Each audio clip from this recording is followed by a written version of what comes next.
Dear students, आज का हमारा टॉपिक है कठोर संविधान के अवगुण, डीमेरिट्स ऑफ रिजिड कॉन्स्टिट्यूशन। अवगुण जो हैं, जो हमने गुणों का अध्ययन किया, उसके बाद अवगुणों का अध्ययन करेंगे और उससे पता चलेगा कि हमारे लिए कौन सा संविधान सही है। तो अब हम पढ़ेंगे अवगुण। नंबर 1 है आपातकाल के लिए उपयुक्त नहीं है। आपातकाल का सामना करने के लिए कोई भी सरकार को तुरंत निर्णय लेने पड़ते हैं, लेकिन जिस देश का संविधान कठोर होता है वहाँ पर सरकार के लिए ये निर्णय लेना कठिन होता है। नंबर 2 है क्रांति का भय बना रहता है। कठोर संविधान में हमेशा क्रांति का डर बना रहता है, क्योंकि समय के अनुसार उसमें परिवर्तन नहीं होते हैं। समय के साथ परिवर्तन होते रहते हैं। यदि संविधान में परिवर्तन नहीं किए जाएं तो देश का आर्थिक और सामाजिक विकास रुक जाता है। संयुक्त राज्य अमेरिका में दास प्रथा समाप्त करने के लिए गृह युद्ध का सामना करना पड़ा था।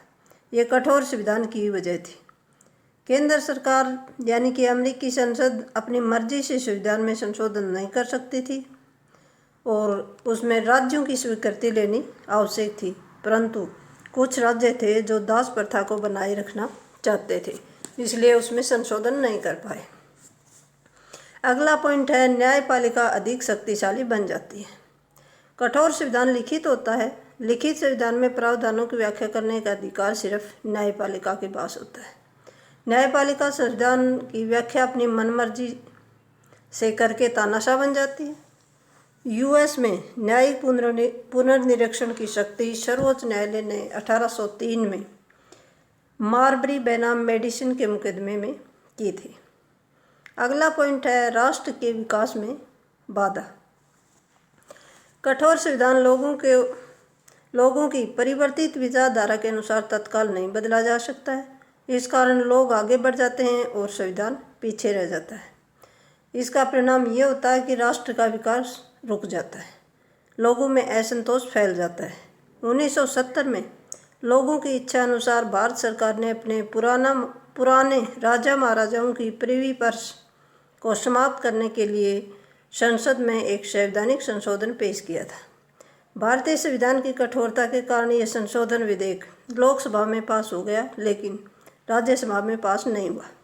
अतः संविधान की कठोरता लोगों की इच्छा पूर्ति के मार्ग में बाधा सिद्ध हुई। हम इन गुण और अवगुणों के पढ़ने के बाद इस निष्कर्ष पर पहुंचते हैं कि संविधान न तो इतना कठोर होना चाहिए कि उसको समय की मांगों के अनुसार बदला न जा सके, और न ही इतना लचीला होना चाहिए कि उसे शासक दल अपने हितों की पूर्ति के लिए अपने हाथों का खिलौना बना ले। संविधान न तो अमेरिका के संविधान की तरह इतना कठोर होना चाहिए कि दासता जैसी कुप्रथा को समाप्त करने के लिए गृह युद्ध का सामना करना पड़े, और न ही इतना लचीला होना चाहिए कि बार बार बदला जाए, अपितु इन दोनों का मिश्रण होना चाहिए। और मिश्रित संविधान जो होता है वो जनता के लिए ज़्यादा उपयुक्त होता है। Thank you.